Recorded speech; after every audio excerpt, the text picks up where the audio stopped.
제가 좀 전에 이야기했던 이 성격이 유전이냐 환경이냐 그 이야기예요. 내적인 요소는 이건 유전적인 거다. 타고나는 특성과 기질이다 라고 보는 관점과 또 하나는 뭘까요?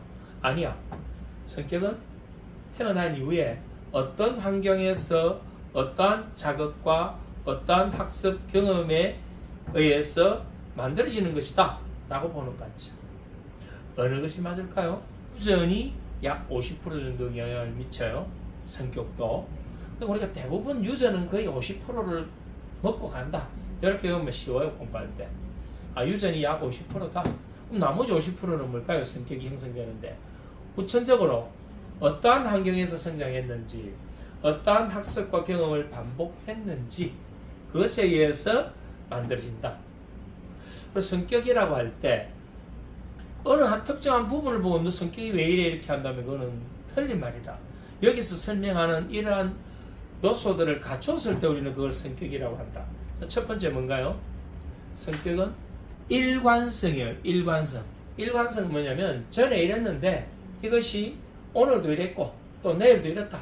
계속 연결되는 그 일관성을 가지는 것. 시간이나 어떤 상황에 따라서 전혀 변화하지 않는 그러한 특성들을 우리는 일관성이라고 한다. 그러면 성격은 일관성을 가진 부분이 그 사람의 성격이지 평소에는 안 그렇다가 오늘 한 번 그런 걸 가지고 너 성격이 이상해 이렇게 하면 안 맞는 말이다 이 말이에요.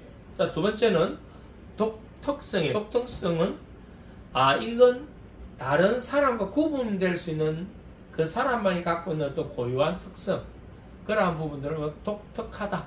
독특성이라고 한다. 그러면 일관성, 독특성 또 하나는 뭐냐면 경향성이에요. 이 사람의 생각이나 어떤 행동들이 특정한 방향으로 계속 흘러가고 있는 것 그러한 경향을 갖고 있다면 이게 이 세 가지 조건이 부합될 때 우리는 그 사람의 성격이다 이렇게 정의할 수 있다 이 말이에요. 성격을 설명하는 이론들은 또 다양하게 많아요. 그 복잡한 이론들 다 공부할 필요 없어요.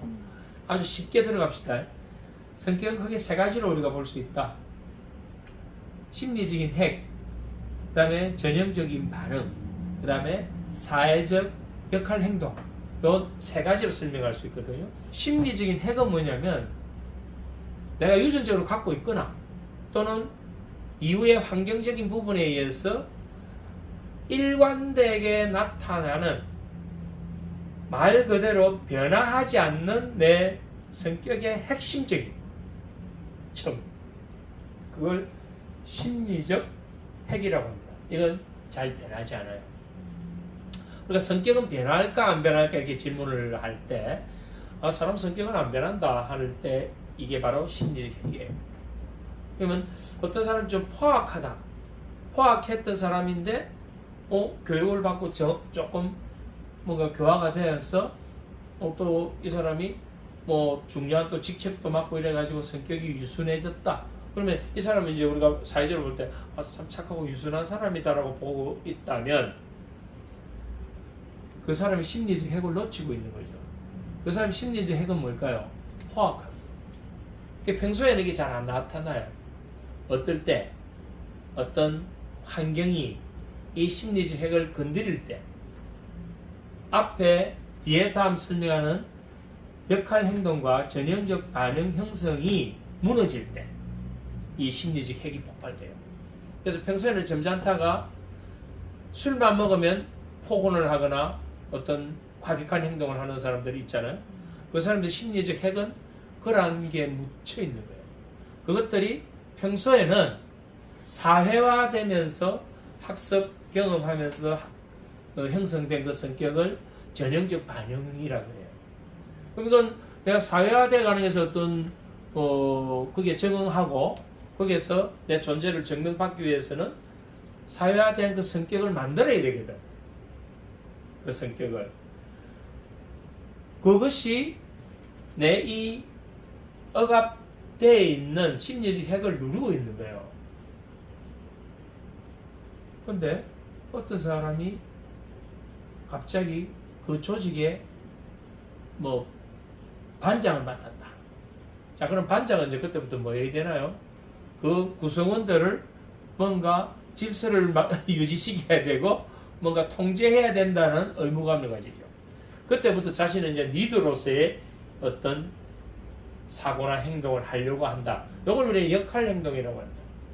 그래서 어릴 때 초등학교 때 보면 요즘도 그래 하는지 모르겠는데 옛날에는 제일 말 안 듣고 골통을 반장을 시켜줘요. 그러면 자기가 역할을 맡았으니까 역할에 맞는 자신의 포지션을 잡아요. 그래서 역할에 맞는 자신의 성격을 만들어가죠. 그걸 우리는 역할 행동이라고 한다. 그러면 아버지는 아버지로서의 역할 행동에 맞는 성격을 갖고 있고, 어머니는 어머니로서의 그 성격에 맞는 역할 행동을 갖고 있고, 다 그렇지 않을까요? 그러니까 리더를 이야기할 때도 타고난 리더가 있다, 아니면 리더를 만들어지는 게 다양한 이론들이 있거든. 이 성격도 그런 거예요. 아, 타고난 어떤 특성과 기질, 또 내 안에 타고난 것이 아니라 하더라도 그것이 아주 강하게 자리 잡고 있는 게 있다면 우리는 그것으로 그 사람을 평가하는가? 그렇지는 않죠.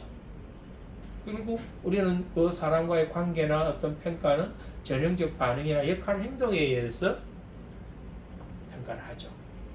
그러나 여기서 우리가 공부를 할 때는 이 심리적 핵이 있구나.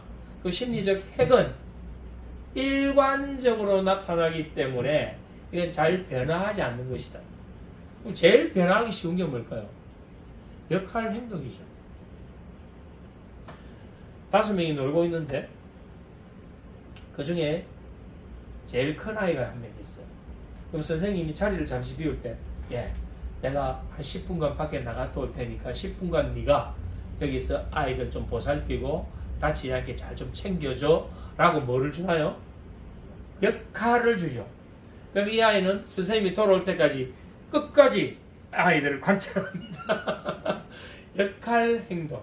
그게 반복되거나 계속 지속되면 그 사람의 성격 형성에 영향을 미친다. 그게 역할 행동에 의해서 우리는 성격이 바뀔 수 있다.